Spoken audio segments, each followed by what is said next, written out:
नमस्कार, मैं हूं संजय शर्मा। आप देख रहे हैं 4 PM महाराष्ट्र। भारतीय जनता पार्टी की राजनीति में घमासान है। वसुंधरा राजे को संघ का वरदहस्त था, इसलिए वो वापस आ गई मोदी की इच्छा के बावजूद। बहुत दाग लगे राम माधव पर, लेकिन ताजपोशी हो गई। स्मृति ईरानी क्या धमकी देकर वापस आई? तमाम मुद्दों पर दैनिक भास्कर के राजनीतिक संपादक केपी मलिक से मैंने बातचीत की है। चलते हैं उनके पास। 4 PM न्यूज नेटवर्क में बहुत बहुत स्वागत है आपका केपी मलिक साहब। आपका हार्दिक अभिनंदन। बहुत बहुत धन्यवाद संजय जी, आपका भी और हमारे दर्शकों का भी बहुत बहुत धन्यवाद, आभार।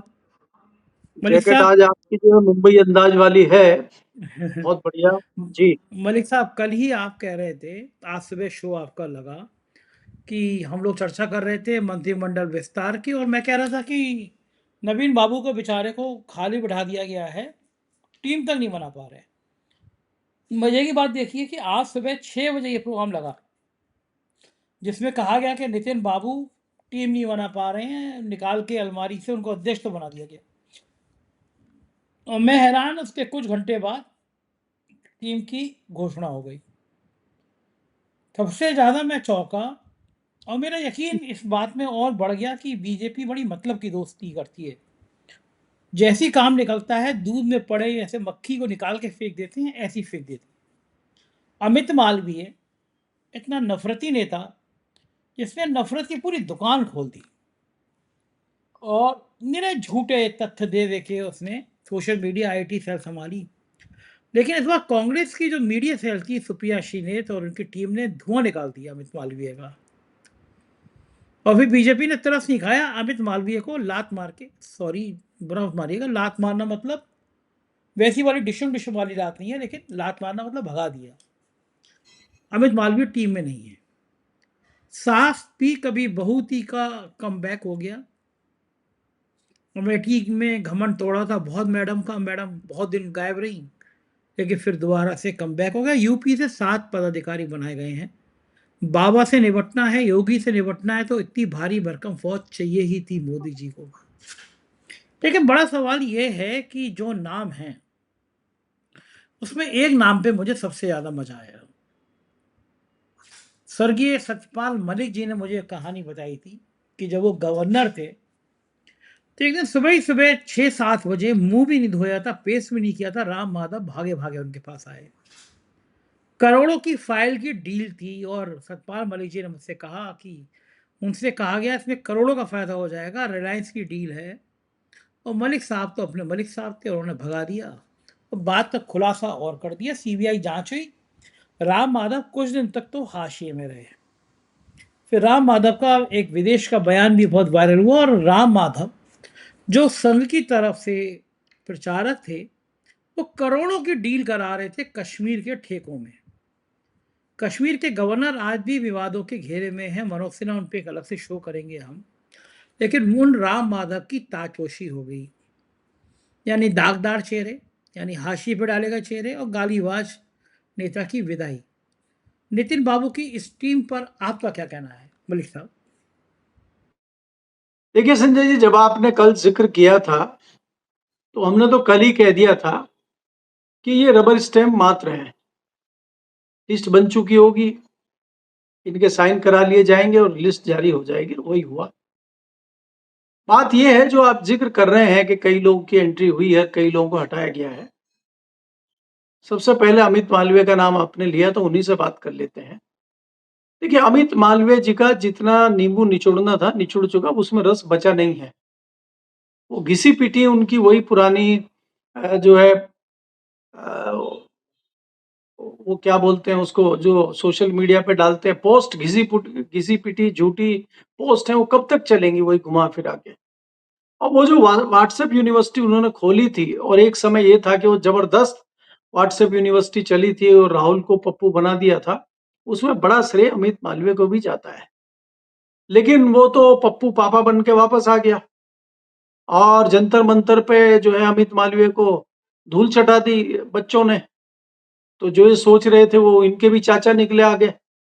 तो इसलिए इनकी जो जरूरत है वो समाप्त हो गई है। और ये जैसे कोई बल्ब फ्यूज हो जाता है। अब आप देखिए, घर घर के सबसे अच्छी दीवार पे आप बल्ब लगाते हैं, लेकिन वही बल्ब जब फ्यूज हो जाता है तो सीधा डस्टबिन में जाता है वो। तो अब वो यूज एंड थ्रो वाला मामला इनका हो गया है। ये तो रही इनकी बात।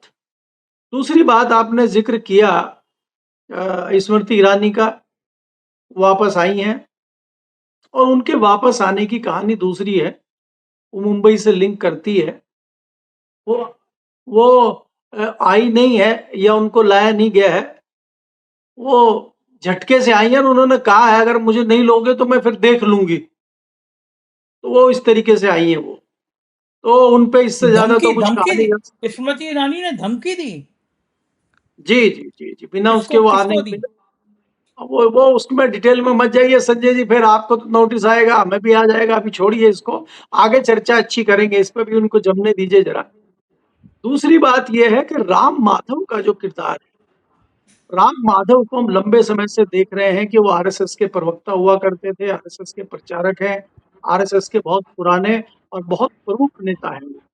और लंबे समय से वो, अगर आरएसएस का कोई भी बयान होता था तो मीडिया से वही रूबरू होते थे लंबे समय तक। और 2012 और 13 में मैंने बहुत बारीकी से इनको तब देखा जब अक्सर हमारी इनकी मुलाकातें गृह मंत्रालय में हुआ करती थी और चिदम्बरम गृह मंत्री थे और ये गाहे बगाए वहां जो है कागज लेके घुमा करते थे। और कागज ये था कि चाणक्य जी जेल पहुंच चुके थे और नंबर 1 की जेल जाने की तैयारियां थी। तो ये वहां पे लॉबिंग और लाइजनिंग करते थे और कई अधिकारियों के यहाँ इनका आना जाना था और वहां हम भी जाते थे, तो हमें अक्सर इन चीजों का वहां पता लगता था। तो ये तो वहां से चले हुए हैं और यहाँ तक पहुंच गए हैं। अब चाहे वो कश्मीर की डील हो, चाहे वो मुंबई की डील हो, चाहे वो दूसरी तमाम डीलें हो, चाहे कुछ विदेशों की भी डीलें हो, वो सब इनके माध्यम से होती रही। संजय जी, अब धीरे धीरे चीजें खुल रही हैं कि जिस राष्ट्रीय स्वयंसेवक संघ की आप बात करते हैं जो भारत में रजिस्टर्ड नहीं है, वो विदेशों में तो रजिस्टर्ड है। ऐसा थोड़ा ही ना है कि भारत की तरह आप धमका लेंगे और वहां भी रजिस्टर्ड नहीं करेंगे उसको। तमाम देशों में रजिस्टर्ड है, तमाम देशों में काम चल रहे हैं संघ के। और ये वहां पे भी टच में रहे हैं, कई देशों में आते जाते रहे हैं। तो एक प्रमुख भूमिका आरएसएस में राम माधव की रही है। और सरकार आने के बाद इन्होंने सरकार के और संघ के बीच में भी तालमेल किया और संघ के और सरकार के और तीसरे लोगों के बीच में भी इन्होंने बहुत अच्छा तालमेल किया है। उसी का नतीजा था कि हमारे लठमार जाट जो सतपाल मलिक थे, उन्होंने इनकी पोल पट्टी खोल दी थी। एक थे सतपाल मलिक पोल पट्टी खोलने वाले, बाकी पोल पट्टियां तो कहीं खुली नहीं, ना किसी की हिम्मत है खोलने की। एक दूसरे जाट थे हमारे जिनको धाकड़ और धनखड़ कहते हैं, लेकिन धाकड़ नहीं निकले ना धनखड़ निकले। वो अरे वो दिवाली है के कहाँ बाद आजकल? मलिक साहब वो है कहाँ आजकल? धनखड़ साहब गायब ही हो गए, वो बिल्कुल एकदम वो सी से गायब कोप हो। भवन में वो कोप भवन में है वो। अरे तो वो कितने कोप देर को भवन भवन में रहेंगे? कोई पूछेगा भी उनको, या को भवन में से निकल देंगे सीधे भगवान जी के यहाँ? में अब उनके पूछने की ना अवस्था बची हुई है, ना हालत बची हुई है, ना हिम्मत बची हुई है, ना उनका मुंह बचा हुआ है दिखाने के लिए किसी को। किस मुंह से आपको दिखाएं वो? आपको याद है मलिक साहब यूं करके हाथ जोड़ रहे थे मोदी जी के? याद है वो सीन? नाक कटा दी थी उन्होंने। जाट लोग तो बड़े मजबूत जाट होते हैं, बड़े मजबूत कौम संजय होती जी, है, उन्होंने नाक ही कटा दी थी। संजय जी उसमें आप ही की क्लिप है। जिस तरह से अभी हम स्क्रीन पे दिख रहे हैं, इसी तरह की स्क्रीन पे हम लोग बैठे हुए हैं। सर्दियों के दिन है, मैंने जैकेट पहनी हुई है। मैं वो क्लिप भूल नहीं सकता। गाए बगाए वो क्लिप राजस्थान वाले मेरे को ही घुमा के भेजते हैं। आपको याद होगा जिसमें हमने कहा था कि टूटी हुई खाट और झुका हुआ जाट हमारे यहाँ पसंद नहीं करते। और इसी क्लिप ने मुझे बचाया था कहाँ से? जब हमारे गांव में पहुंच गए थे इनकम टैक्स वाले, और इत्तेफाक से वो लड़का राजस्थान का ही था, कमिश्नर। और जब वहाँ हमारे भाई ने, हमारे भतीजे ने उनको दिखाया कि वो कौन है, क्या बात कराइए, तो फोन फान पे बात कराई। और वो, क्योंकि हमारा कई जगह व्हाट्सएप पे मैसेज जाता था, तो वो लड़के ने पता नहीं क्लिप दिख गई, कैसे दिखे क्लिप दिखे, अच्छा ये है क्या? तो उसने तुरंत सारा उसका माहौल ही बदल गया सारा। और फिर मेरे से उसने बात कराई। मैं कहा भाई घर देख लो और खुदवा खुदबू तो कुछ मिल जाए तो हमें भी दे देना। तो कहा सर शर्मिंदा मत करिए। तो उसने वो उस दौरान से राजस्थान में इतनी पॉपुलर वो क्लिप हुई थी। और आज तक फोन आते हैं संजय जी, और हम कहीं झूठ साबित नहीं हुए। उनका अगर आप क्रियाकलाप देखें वेस्ट बंगाल से लेके दिल्ली तक, क्या हालत उनकी हुई। उन्होंने तो लजा दिया जाट समाज को, उन्होंने जाट समाज को झुका दिया। जाट समाज का जितना अपमान उन्होंने किया है, मुझे नहीं लगता किसी और ने किया हो। जाट समाज पद के लिए इतना ज्यादा नहीं मरता। समाज में होते हैं कुछ लोग पद की लोलुपता के लिए कुछ भी कर देते हैं, लेकिन इस स्तर तक नहीं पहुंचते। भाई देखिए, सतपाल मलिक भी भाजपा में थे, वो भी गवर्नर बने, ऐसा नहीं है। लेकिन उन्होंने कम से कम अंत में जब उनको लगा कि पानी नाक तक आ गया है, तो उन्होंने एक डिसीजन लिया। और उनकी जो पुरानी गलतियां थी भाई, समाज ये भी पूछ सकता था कि तुम अगर इतने ही दूध के धुले थे तो 20 साल से भाजपा में क्या कर रहे थे। लेकिन ये हुआ कि भाई 20 साल से तो भाजपा की सरकार थी नहीं, भाजपा की सरकार बनी और हमारे सामने इस तरह की चीजें आने लगी, तो हमने तत्काल छोड़ के एक्शन लिया और जाट की तरह दहाड़े हम। और आज वो इस दुनिया में नहीं है, लेकिन इज्जत के साथ, सम्मान के साथ लोग उनका नाम कम से कम लेते हैं। तो क्या इन धनखड़ साहब का नाम भी सम्मान के साथ, इज्जत के साथ लिया जाएगा? एक तो ये सवाल है। खैर, दूसरी बात राजस्थान से ही करिए, जिसकी उम्मीद किसी को नहीं थी, और हम लगातार 2 नाम बोलते थे। उसमें एक नाम की एंट्री राष्ट्रीय टीम में होना, संजय जी, ये भी बहुत बड़ी बात है, वसुंधरा राजे। वसुंधरा राजे का नाम अगर राष्ट्रीय लिस्ट में आ रहा है और वसुंधरा राजे अगर भारतीय जनता पार्टी में एंट्री कर रही हैं, तो ये मान सकते हैं कि गुजरात लॉबी कहीं न कहीं दबाव में है और गुजरात लॉबी की नहीं चली है, इसलिए वसुंधरा राजे की एंट्री दिल्ली में हुई है। लेकिन कहीं न कहीं समझौता हमारे दूसरे जो क्रांतिकारी संजय जोशी हैं, उन पे हो गया है, उनको नहीं लाया गया है। हालाँकि उम्मीद ये की जा रही थी कि वो भी शायद आएँगे। अब तीसरी चीज़ संजय जी ये आती है कि फ़ोकस वापस उत्तर प्रदेश पे हो रहा है, कि उत्तर प्रदेश में जो बाबा का सोटा चल रहा है, बुलडोज़र तो आजकल थोड़ा कम हो गया, आप भी देख रहे हैं, क्योंकि डीज़ल महँगा है, डीज़ल में मिलावट भी आ रही है, तो लोड ले नहीं रहा है बुलडोज़र। लेकिन जो बाबा का सोटा घूम रहा है, उस सोटे की रफ्तार कैसे कम की जाए, कैसे बाबा को थोड़ा ठीक किया जाए, वो करने के लिए कोशिश की गई है टीम में फेरबदल, और उनके लोगों को हटा के नए लोगों को लाया गया, जो केंद्र के समर्थक या भाजपा गुजरात लॉबी के लोग हैं। राजनाथ की जो लॉबी थी उसको भी, उसके भी पर कतरे गए हैं इस लिस्ट में। हालाँकि धीरे-धीरे स्टडी होगी, जब इसका विश्लेषण होगा लिस्ट का, तो सारी चीज़ें समझ में आएँगी। लेकिन उत्तर प्रदेश के चुनाव को दिमाग में रखते हुए कई लोगों को लिया गया है। 2 मुस्लिम समाज के लोग भी लिए गए हैं। हालाँकि बहुत प्रमुख चेहरे तो मुझे नहीं लगते, क्योंकि हमने कोई उस लिहाज से उनका नाम नहीं सुना है। लेकिन दिखाने के लिए कि भाई भारतीय जनता पार्टी में 2 मुस्लिम चेहरे भी हैं और ये भी मंच पे उतरेंगे, तो उसके लिए भी 2 चेहरे तैयार किए गए हैं। तो तमाम कोशिश भारतीय जनता पार्टी की है, और आने वाला जो चुनाव है यूपी का, अब जो 8 साल या 9 साल से बाबा वहाँ कर रहे हैं या भारतीय जनता पार्टी कर रही है, वो तो फ़ॉर्मूला चलने वाला है नहीं। क्योंकि उस सब फ़ॉर्मूले की हवा तो जो है, चाहे वो कानून व्यवस्था हो और चाहे वो दूसरी व्यवस्था हो, सबका सबकी हवा निकाल दी है भगवान राम मंदिर के चढ़ावे चोरी ने। वहाँ पे जो डकैती चल रही है, तो उससे आपकी कानून व्यवस्था भी धरी रही, आपकी आस्था भी धरी रही, तो सब कुछ चला गया। अब हमें लग रहा है कि उत्तर प्रदेश का चुनाव बिहार के पैटर्न पे होगा। और बिहार का पैटर्न क्या था कि अंत में आपने 10-10 हज़ार रुपए महिलाओं के खाते में डाल दिए थे। अब 10,000 में यूपी की महिलाएँ थोड़ी ज़्यादा, मुझे लग रहा है कि वो मानेंगी नहीं 10,000 में, तो उनको 50,000 बताया गया है। अब आप बताइए, अगर ये आपके इलेक्शन से 10 दिन पहले, 5 दिन पहले, 20 दिन पहले आपके अकाउंट में 50,000 आ जाएँगे, तो महिलाएँ तो कुछ न कुछ तो सोचेंगी ना। इतनी भी कृतघ्न महिलाएँ तो है नहीं वो कि भई आपका पैसा ले लें, वोट भी ना आपको दें। तो ये फ़ॉर्मूला जो सुपर हिट इनका चल रहा है, महाराष्ट्र से लेके मध्य प्रदेश, दिल्ली, हरियाणा, सब जगह, और आपके बिहार, और वो ये सब करके, तो उसी पैटर्न पे ये उत्तर प्रदेश का चुनाव करने की आखिरी कोशिश इनकी है। लेकिन उत्तर प्रदेश के आप भी हैं, मैं भी उत्तर प्रदेश से बिलॉन्ग करता हूँ, और मैं वेस्टर्न यूपी के बारे में अगर बात करूँ, तो मुझे नहीं लगता, देखिए ऐसा भी नहीं है कि ये फ़ॉर्मूला असर नहीं करेगा, लेकिन ये फ़ॉर्मूला बिल्कुल खरा उतरेगा और बिल्कुल असर दिखा देगा। मुझे इस पे भी संजय जी थोड़ा संशय है। क्योंकि सवाल अभी से उठने लगे हैं कि अगर आपके पास इतना पैसा देने के लिए है, अगर आप कैलकुलेशन करेंगे, जो लाखों करोड़ में पहुँचता है, अगर लाखों करोड़ों आपके पास चुनाव में खर्च करने के लिए, महिलाओं को देने के लिए है, तो उन्हीं महिलाओं के बच्चे, उन्हीं महिलाओं की लड़कियाँ जो सड़कों पे घूम रही हैं आज धरना देते हुए, उनकी छतें गिर रही हैं, स्कूल की पानी नहीं है, टॉयलेट नहीं है, तो क्या वो पैसा आप स्कूल ठीक कराने में और स्कूल को संचालित कराने में नहीं खर्च कर रहे हैं? आप टीचरों को नहीं कक्षा लेने के लिए भेज रहे हैं, तो पैसा आप महिलाओं को दे रहे हैं और बच्चों को नहीं दे रहे हैं, उनको अशिक्षित करने पे तुले हुए हैं, तो ये सवाल भी खड़ा हो रहा है। तो क्या ऐसे में खाली 50,000 से आप चुनाव जीत जाएँगे? इस पे फिलहाल तो मुझे संशय है। अब कल क्या होगा संजय जी, वो तो बाद में ही पता चलेगा। जी। ये बात तो कह रहे हैं आप, सही कह रहे हैं कि उत्तर प्रदेश की राजनीति बड़ी अजीब मोड़ पे चल रही है। एक बड़ी रोचक खबर ये आई कि हर साल अटल बिहारी वाजपेयी जी की याद में ब्रजेश पाठक जी बड़ा कार्यक्रम कराते हैं। ब्रजेश जी अटल जी के उत्तराधिकारी बनना चाहते हैं, धोती कुर्ता भी पहनने लगे हैं वो, उसी स्टाइल में रहने भी लगे हैं वो।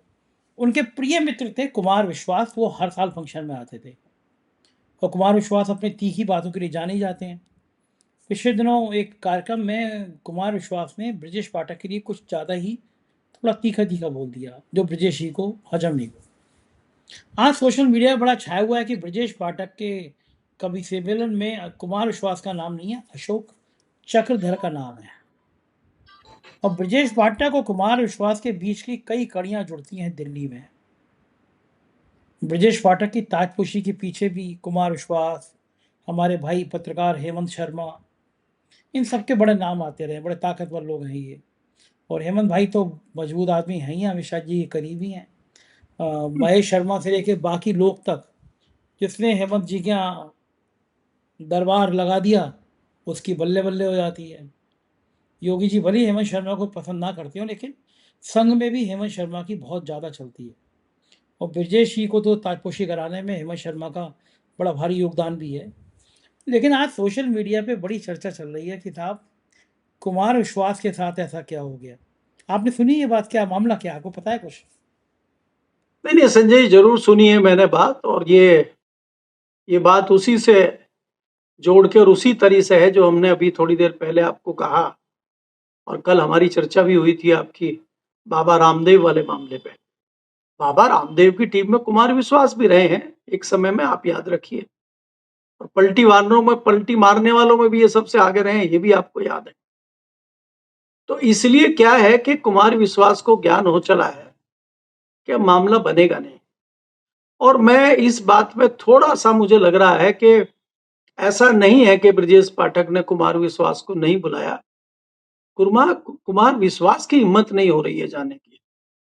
कुमार विश्वास भाँप गए हैं कि शायद मामला पलटने वाला है, और वो रास्ता दूसरी तरफ देख रहे हैं।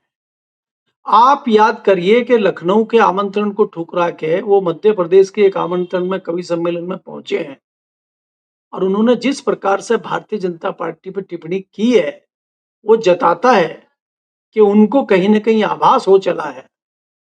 अब हमारे वो तो है नहीं आजकल रामविलास पासवान जी, जिनको हम मौसम विज्ञानी कहते थे, तो कई मौसम विज्ञानी आए हैं।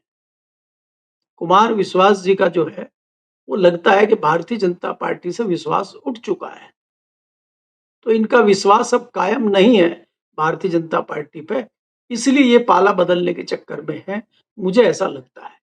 ब्रजेश भाई तो सॉफ्ट आदमी हैं, वो तो अगर आप उनको कुछ भी कह देंगे, हमारी तो खूब बहस भी होती है, हम उनके बारे में चैनल में उल्टा-सीधा भी बोलते हैं, लेकिन फिर भी वो भैया कह के बात करते हैं। और वो अगर उनको शिकायत भी करनी होती है, "अरे भैया थोड़ा मुझे क्यों खिंचाई कर रहे हो? मुझे माफ करो ना, मेरे से कोई गलती हो गई है क्या?" तो वो तो बहुत सॉफ्ट आदमी है, इसीलिए तो यहाँ तक पहुँच गए हैं वो। वो सब मित्र हैं, और मैं कभी भी उनके मतलब किसी की नाराजगी उनसे होते हुए नहीं देखा है। इतना बढ़िया, इतना सॉफ्ट आदमी, आज भी वो मुख्यमंत्री हैं कहने के लिए, लेकिन जब भी वो लखनऊ रहे या दिल्ली में वो आए, वो चाय बढ़िया पिलाएंगे और ये कह देंगे भैया मैं आपके लिए हाजिर हूँ, और मेरी कितनी औकात है वो आप जानते हैं। किसको चिट्ठी लिखनी है, किसको फोन करना है, किसको क्या कहना है, मैं तैयार हूँ। होना नहीं होना मेरे हाथ में नहीं है। तो वो तो बड़े साफ-गोई वाले नेता हैं। उनकी तरफ से ऐसा हो कि वो कुमार विश्वास को ना बुलाएँ या आमंत्रण ना दें, मैं इससे इत्तेफ़ाक नहीं रखता। लेकिन मुझे लगता है कि ये कहीं न कहीं डर गए हैं, और ये जाने की हिम्मत नहीं जुटा पा रहे हैं, क्योंकि वहाँ इनसे भी कई जवाब तलब हो सकते हैं। आपको पता है कि लखनऊ में आज की डेट में बच्चियाँ, जिसका मैं बार-बार ज़िक्र करता हूँ, कि जैन अल्फ़ा धरना दे रहा है भाई साहब, और वो जो जैन अल्फ़ा है, वो बड़ा खतरनाक है। तो जैन अल्फा के चक्कर में अगर कुमार विश्वास भी फंस गए तो इनको उनसे उनको संभालना मुश्किल पड़ जाए, और ये चीजें शुरू हो चुकी हैं। और कुमार विश्वास को आप कुछ भी कहिए, वो इन चीजों को समझने वाले आदमी हैं, इसलिए वो पहले ही कन्नी काट लेते हैं और भाप अच्छा, जाते हैं बाद में। ये मलिक साहब, एक चर्चा बड़ी तेजी से चली थी बीच में कि अगर हम्म। योगी हटते हैं तो ब्रजेश पाठक भी मुख्यमंत्री हो सकते हैं। क्या उम्मीद है आपको कि ब्राह्मण चेहरा है, बहुत दिनों से कोई ब्राह्मण नेतृत्व आगे बढ़ा नहीं उत्तर प्रदेश में, और ब्रजेश मिश्रा और केशव मौर्य जिस तरह से योगी आदित्यनाथ की खाट खड़ी करने में लगे रहते हैं, ऐसे भी कोई दो राय नहीं है। तो क्या ब्रजेश पाठक आगे चल के उत्तर प्रदेश के मुख्यमंत्री हो सकते हैं? बिल्कुल हो सकते हैं संजय जी, अगर आप पैटर्न देखेंगे, चाहे आप बिहार का पैटर्न देखिए, चाहे आप बंगाल का पैटर्न देखिए, चाहे आप दिल्ली का पैटर्न देखिए, चाहे आप मध्य प्रदेश का पैटर्न देखिए, आप राजस्थान का पैटर्न देखिए, इन जितने मैं राज्यों के नाम ले रहा हूँ, जितने मुख्यमंत्रियों के नाम ले रहा हूँ आपको, इनसे तो काबिल ही है ब्रजेश पाठक। आप किसी भी जितने स्टेट का मैंने नाम बिल्कुल है। लिया है, इन सब में सबसे ज्यादा अनुभव है, सबसे सॉफ्ट है, और भाई सवर्ण को और ब्राह्मणों को का प्रतिनिधित्व तो करते ही है वो, इसमें तो कोई दो राय है नहीं। आज की डेट में भारतीय जनता पार्टी में सबसे बड़ा चेहरा अगर कोई है तो ब्रजेश पाठक से बड़ा कौन है सरकार में आज। तो सारी वो शर्तें फुलफिल करते हैं, जो एक सबसे बड़ी शर्त होती है कि चाणक्य के करीब होना चाहिए वो भी है, और हेमंत शर्मा के करीब होना चाहिए वो भी है। तो उनकी तो सारी चीजें हैं ना वहां पे। हेमंत अब हेमंत अब वो, हेमंत भाई भी बड़ा मजबूत कारक है। अरे बिना उनके नहीं चल सकता ना वहां पे मामला। तो इसलिए क्या है कि कोई भी उनके विरोध में, ब्रजेश पाठक के विरोध में नहीं आएगा। तो मैं इस संभावना से कतई इंकार नहीं कर सकता संजय जी। और बल्कि ये बात आपने छेड़ दी है, मैं तो संभावना ज्यादा देखता हूँ। क्यों देखता हूँ?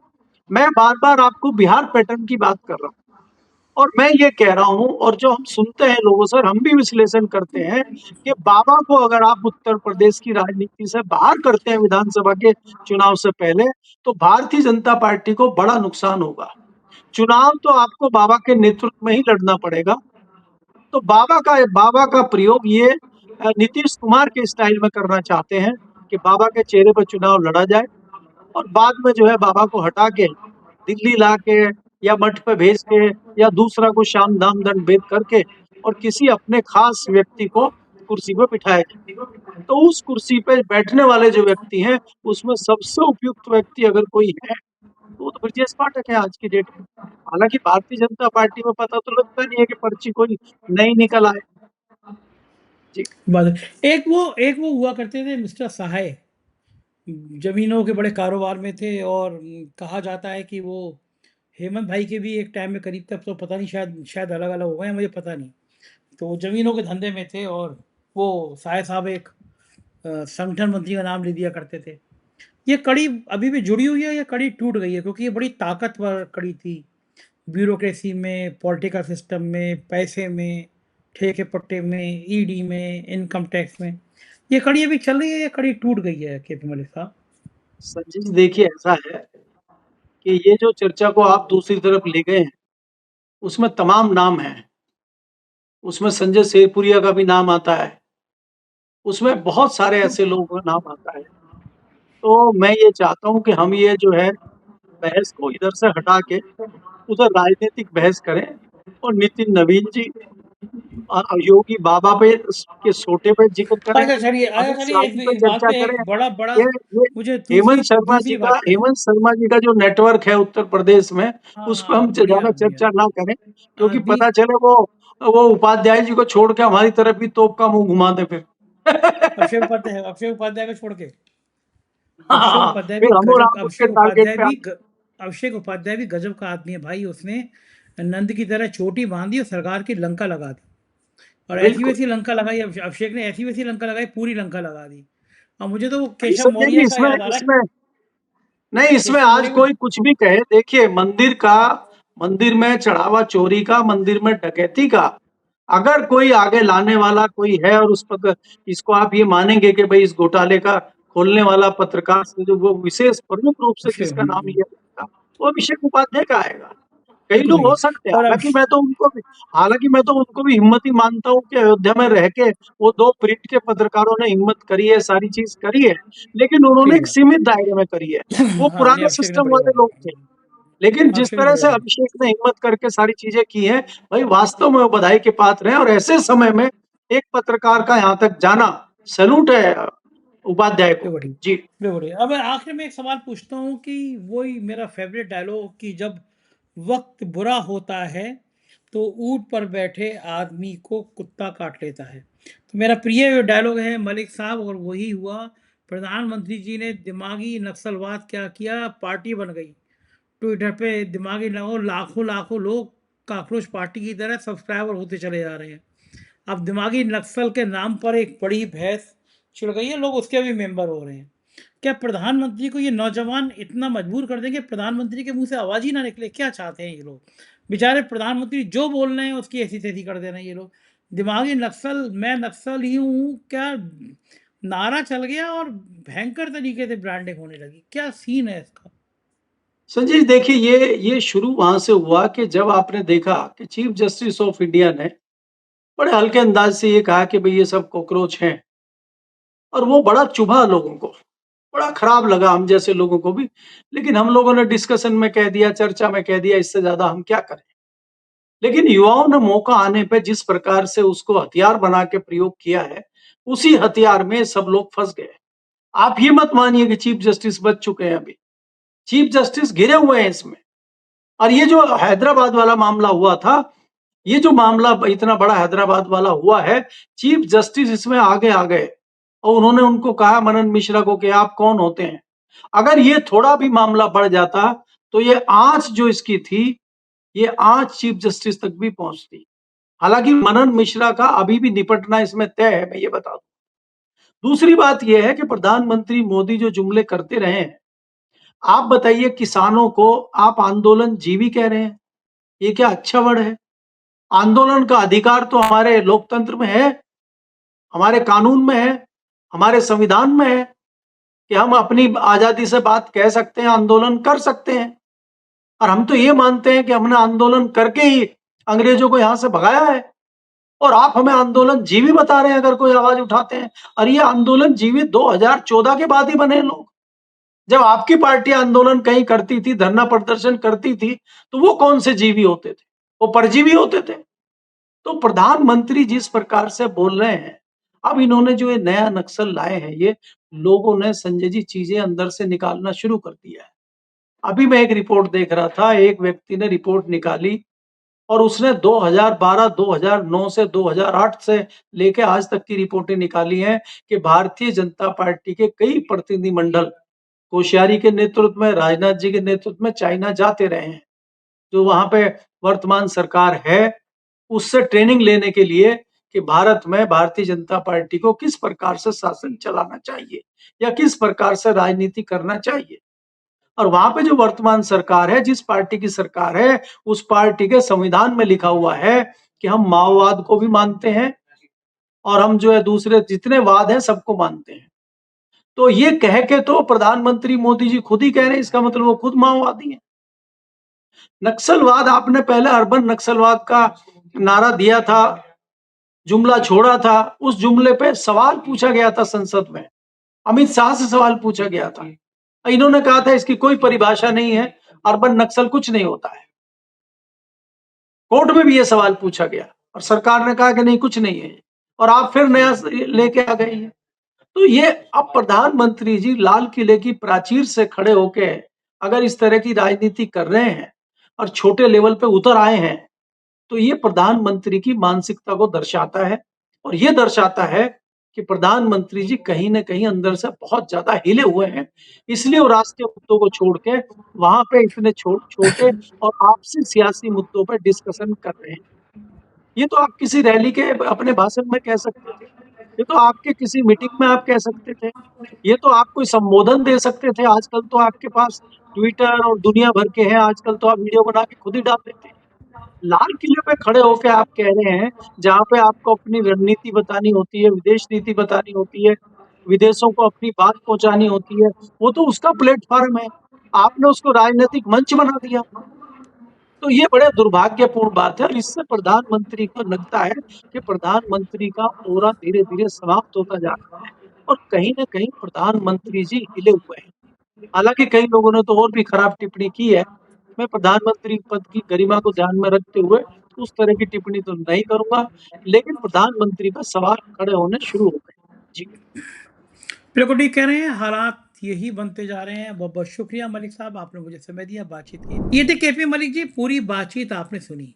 आप सोचिए, जिन लोगों पे दाग लगे हों, वो लोग भारतीय जनता पार्टी के संगठन मंत्री के नेतृत्व में काम करने के लिए संगठन की टीम में आ जाते हैं। भारतीय जनता पार्टी इतनी परेशान क्यों है? मोदी जी वसुंधरा राजे को क्या ला सकते थे? इसका मतलब संघ ने अब सब कुछ संभाल लिया है। तो क्या मोदी जी का रिटायरमेंट प्लान तैयार है? आप क्या सोचते हैं? बताइएगा ज़रूर। शुक्रिया, थैंक यू।